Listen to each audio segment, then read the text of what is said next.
Mind telling me what you're doing on this porch?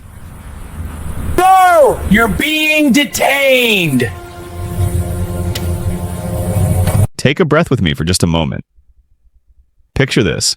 It's a beautiful October afternoon. The kind of day where the sun hits just right, where the leaves are turning gold and crimson, where the air feels crisp and full of possibility. And there's a man standing on a front porch. He's wearing a charcoal gray suit, perfectly tailored. His tie is burgundy, knotted with precision. His leather portfolio rests against the railing. He's checking his phone, waiting. Just waiting? This is his office. This front porch. This is where dreams begin, where keys change hands, where families start new chapters, where someone says yes to the biggest purchase of their life. But on this particular afternoon in this quiet suburb just outside Minneapolis, something is about to go terribly, devastatingly wrong, and it starts with a phone call. Afternoon, sir. Mind telling me what you're doing on this porch? The voice cuts through the autumn air. Sharp, accusatory, already convinced of guilt before a single answer is given. The man on the porch looks up.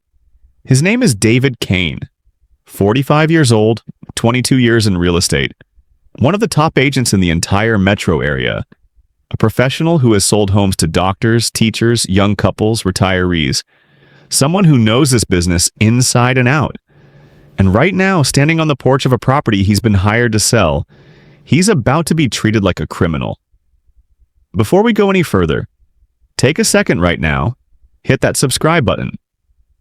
Because stories like this, they need to be told, they need to be heard, and drop a comment. Tell me where you're watching from. What city? What country? Because this isn't just happening in one place. This is everywhere. Now, let's get back to what happened next. Let me take you back to how this day was supposed to go. David Kane woke up that morning like he'd woken up thousands of times before. Coffee. Shower. Suit pressed and ready. He had a showing scheduled for 3 o'clock. A beautiful craftsman-style home in Riverside Heights. An affluent neighborhood with tree-lined streets and homes that whispered old money and quiet success. The property belonged to Mrs. Catherine Brennan, a 73-year-old retired judge. She'd lived in that house for nearly 40 years, raised her children there, celebrated anniversaries, birthdays, graduations. But her husband had passed 2 years ago, and it was time. Time to downsize. Time to let someone else fill those rooms with new memories. She'd hired David 3 weeks earlier, referred by a colleague who told her, "If you want someone who'll treat your home with respect and get you the best price, call David Kane." And he'd done exactly that. Helped her stage the home, connected her with contractors, walked her through every step with patience and care. Because David understood, selling a home isn't just a transaction. It's letting go of a lifetime. The house had been on the market for 10 days. Already the interest was strong. Today's showing was with a young couple. Both doctors, relocating to Minneapolis for new hospital positions. They'd seen the listing online and wanted to see it in person. David arrived 15 minutes early like always, turned on the lights, adjusted the curtains to catch that perfect afternoon sun, made sure the temperature was comfortable. Then he stepped out onto the front porch and waited. That's when someone 3 houses down decided David didn't belong. The neighbor, a man in his 50s who'd lived on that street for 6 years, looked out his window and saw David standing there. He didn't see the suit, didn't see the portfolio, didn't see the calm professionalism of someone conducting business. Or maybe he saw all of that, but filtered it through something darker. Something that told him, this man doesn't belong here. He picked up his phone, dialed 911. "There's a suspicious man on my neighbor's porch," he said. "He's just standing there, looking around. I don't know him. He doesn't belong in this neighborhood." The dispatcher asked the right questions. Is he trying to break in? Is he carrying anything? Is he threatening anyone? No, the neighbor admitted. But something just doesn't feel right. And just like that, the call went out. Officer Ryan Mitchell, mid-30s, 7 years on the force, and a personnel file thick with complaints about racial profiling, was patrolling nearby. When the call came through about a suspicious person, he responded immediately. His body camera was recording. The footage starts as Mitchell pulls up to the curb. You can see the street ahead, pleasant, suburban, peaceful. And there on the porch, clear as day, is David Kane. Standing, waiting, and doing absolutely nothing wrong. Mitchell walks up the path, his boots clicking on the concrete. His body cam bounces with each step. David looks up as he hears the footsteps. His expression shifts from concentration to polite curiosity. He's dealt with police at properties before, usually for alarm calls or to check on vacant homes. This feels routine. Then Mitchell speaks. "Afternoon, sir. Mind telling me what you're doing on this porch?" There's an edge in his voice, not curiosity, not neutral inquiry. It's accusation dressed up as a question. David's response is calm, professional, exactly what you'd expect from someone with nothing to hide. "Of course, my name is David Kane. I'm the listing agent for this property. I'm waiting on the buyers, should be here any minute." Complete answer, name, purpose, context. Any reasonable officer would have said, "Thank you, have a good day," and left.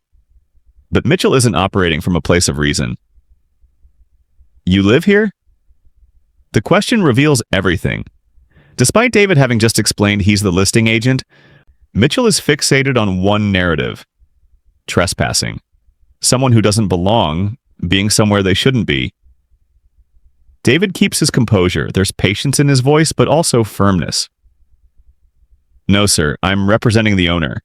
I have the lockbox code if you need to verify." He gestures toward the electronic lockbox on the door, physical proof of his legitimacy. A simple way to confirm everything he's saying is true. But Mitchell isn't interested in verification. The body cam captures his dismissive scoff. "Yeah, I don't think so. Go ahead and turn around for me." A pause. The world holds its breath. "You're being detained." Let those words sink in for a moment. You're being detained. David's body stiffens. The camera records the subtle backward step. The shock of someone who's done everything right and is being treated like he's done everything wrong. His voice rises, not in aggression, but in genuine disbelief. Detained for what? It's the question every citizen has the right to ask, the foundation of reasonable suspicion that's supposed to govern these interactions. But Mitchell has no answer. No articulable facts, no legitimate justification. He just repeats his command, harder now. "Hands behind your back." The body cam shifts as Mitchell moves closer. You can see David shaking his head, his mouth moving, repeating, "For what? For what?" But even as he protests, he's complying, slowly, reluctantly, because David knows the terrible math of this situation, the calculation that black professionals have to make in moments like this: resist and risk violence. Comply and accept humiliation. There are no good options, only degrees of danger. The body cam records it all. Mitchell's hands entering the frame, the metallic jingle of handcuffs, the ratcheting click as the first cuff closes around David's right wrist. Then the second. David's protests continue, his voice tight with controlled anger and fear. "This is insane. I'm a realtor. I'm working. You can verify everything I've said." But Mitchell isn't listening. He's checking the cuffs, making sure they're secure, treating David like a dangerous suspect rather than a businessman in a suit.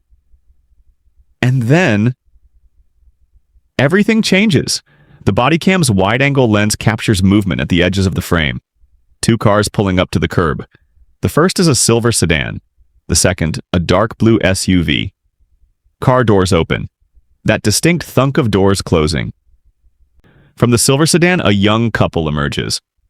Early 30s, professionally dressed, carrying folders, probably mortgage pre-approvals, inspection checklists. These are David's buyers, arriving right on time. The body cam captures their faces as they look up toward the porch. You can see their expressions transform in real time, from anticipation to confusion to absolute horror. They're seeing their realtor, the man they've trusted, standing in handcuffs. But it's the second car that delivers the knockout blow. From the dark blue SUV, an elderly woman steps out. She's small, maybe 5'3". White hair in a neat bob, glasses on a chain around her neck. She's dressed in slacks and a cardigan, moving with the careful deliberation of someone in their 70s. This is Mrs. Catherine Brennan, retired judge, homeowner, David's client. Her expression starts pleasant, probably anticipating meeting the potential buyers of her beloved home.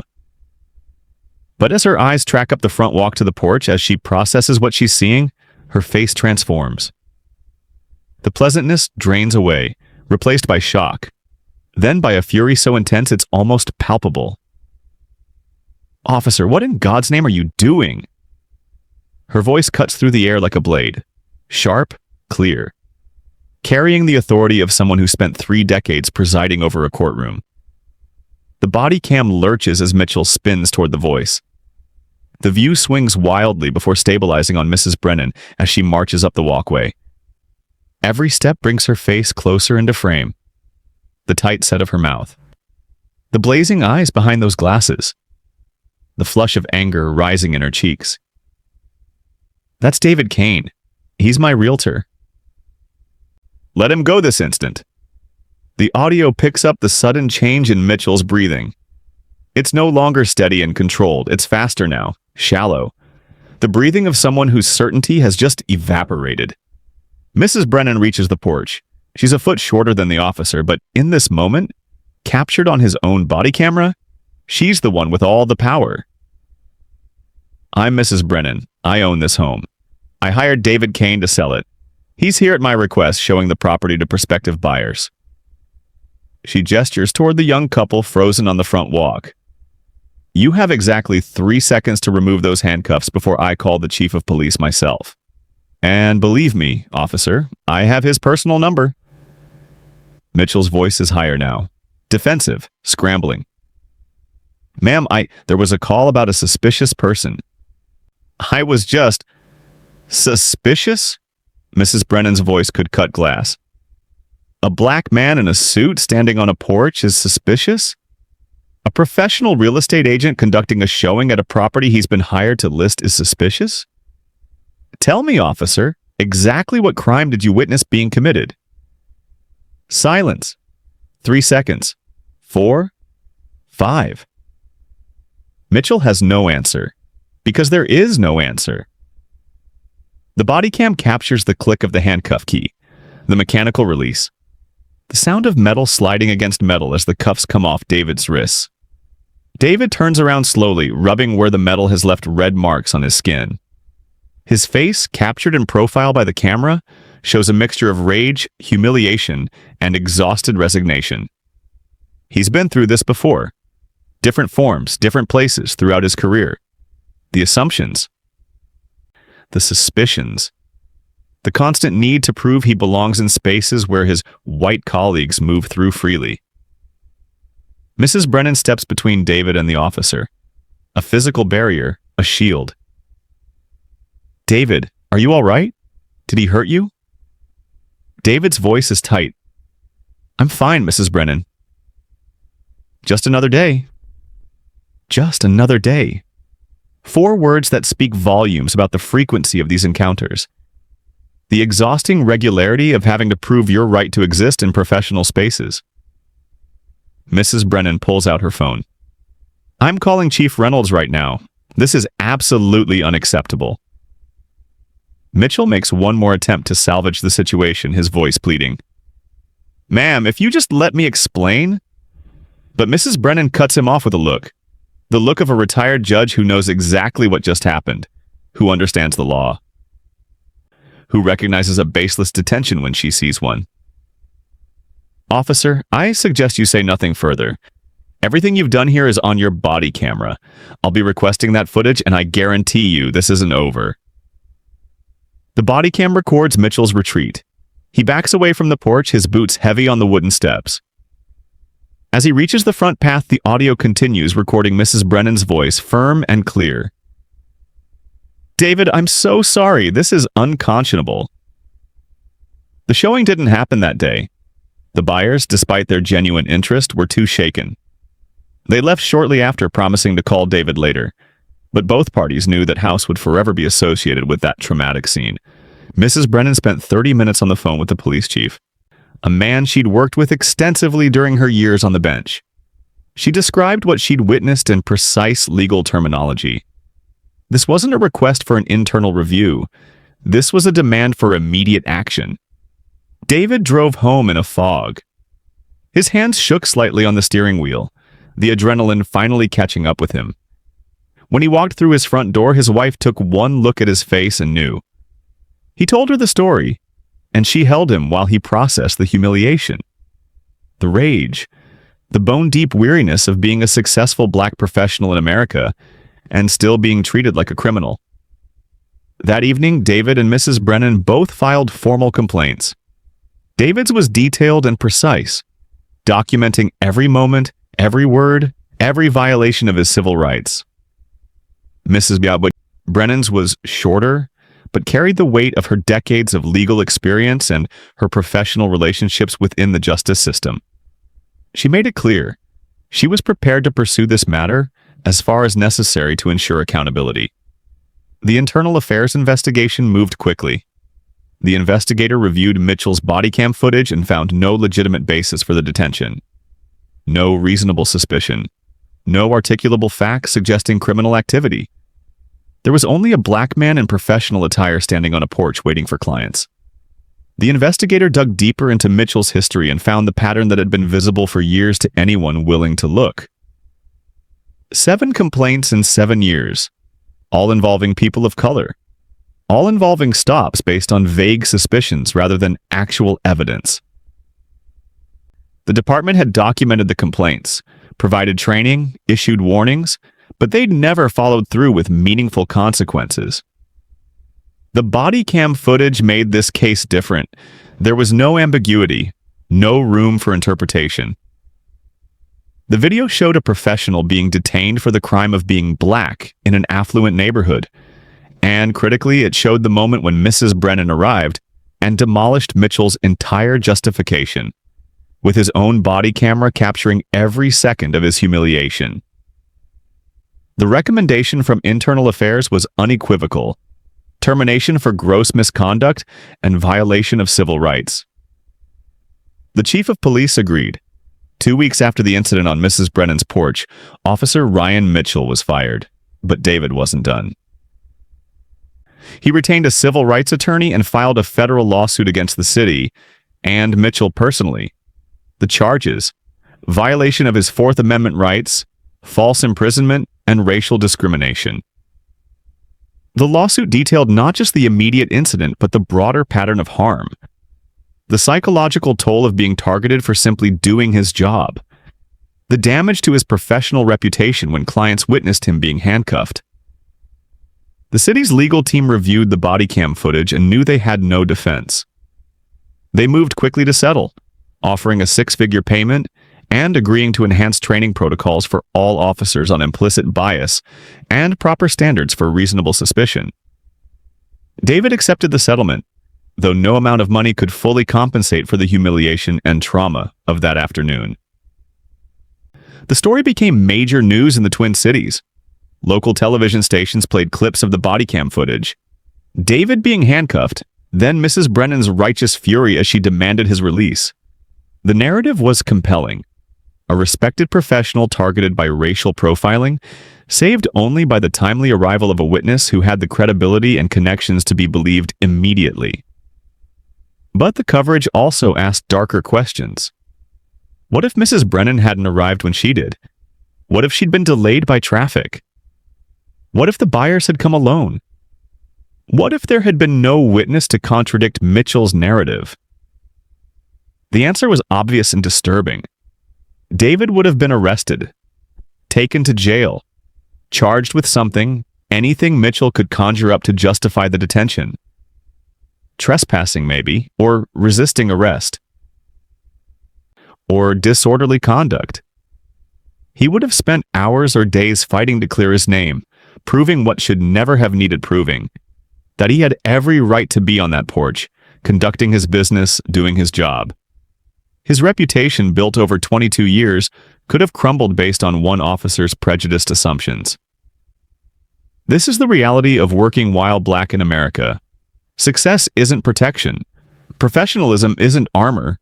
A tailored suit, a business card, decades of experience, an impeccable reputation. None of it matters when an officer looks at you and sees only a threat that needs to be neutralized. David returned to work the following week. But something had shifted inside him. The confidence he'd always carried, the easy authority that came from knowing his expertise and his worth, had been shaken. He found himself hesitating before meeting clients at properties in predominantly white neighborhoods. Running through contingency plans in his mind. What would he do if another neighbor called the police? How would he prove his legitimacy? Should he start calling clients beforehand to make sure they'd be there exactly on time, so he wouldn't be alone and vulnerable? These calculations. These constant defensive strategies. This is the invisible tax that racism levies on black professionals. It's not just the dramatic incidents that make the news, it's the daily accumulation of extra steps, extra precautions, extra anxiety. It's the mental energy diverted from doing your job well to simply protecting yourself from false accusations. Mrs. Brennan remained furious long after the immediate crisis passed.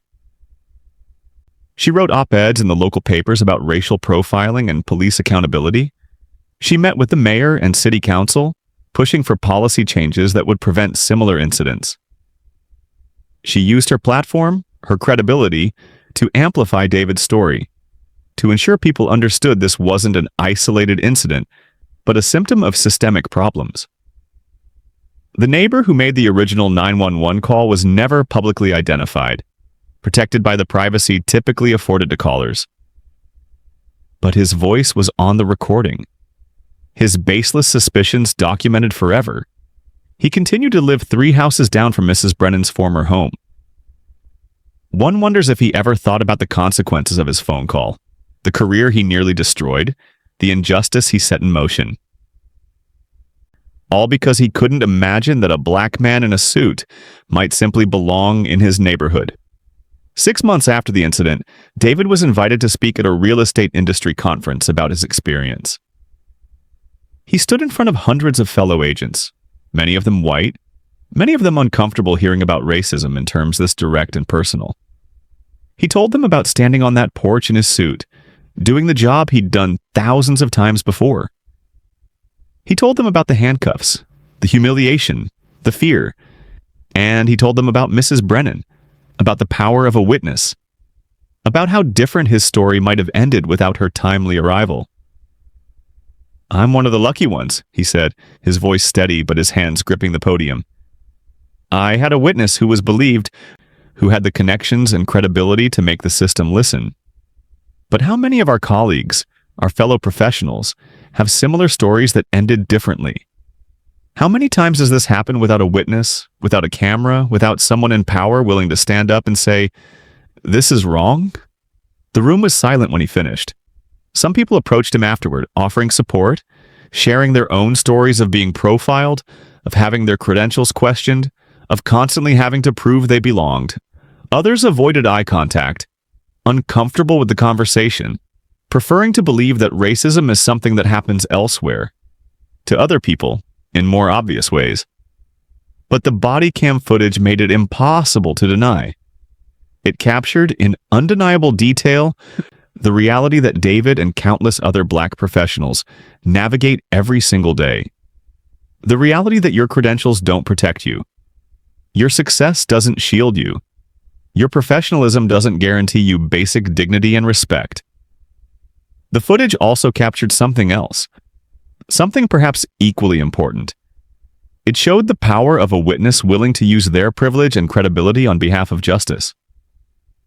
Mrs. Brennan could have stayed in her car, could have let David handle the situation himself, could have assumed the officer must have had some legitimate reason for the detention. But she didn't. She stormed up that walkway, used her authority and her connections, dismantled Mitchell's false narrative in real time. That, too, is part of the solution. Not just body cameras and lawsuits and policy reforms, though all of those matter, but also individuals with privilege and power choosing to be witnesses, choosing to speak up, choosing to use their credibility to defend people who are being unjustly targeted. David still sells real estate. He's still one of the top agents in the Twin Cities, still trusted by clients, still excellent at his job, but he carries the weight of that October afternoon with him. The memory of standing on a porch in handcuffs. The humiliation captured forever on a police body camera. It's a weight no professional should have to carry.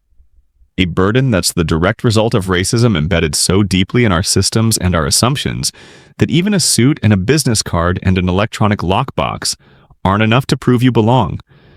The body cam footage ends with Officer Mitchell walking back to his patrol car, his career effectively over, though he doesn't know it yet.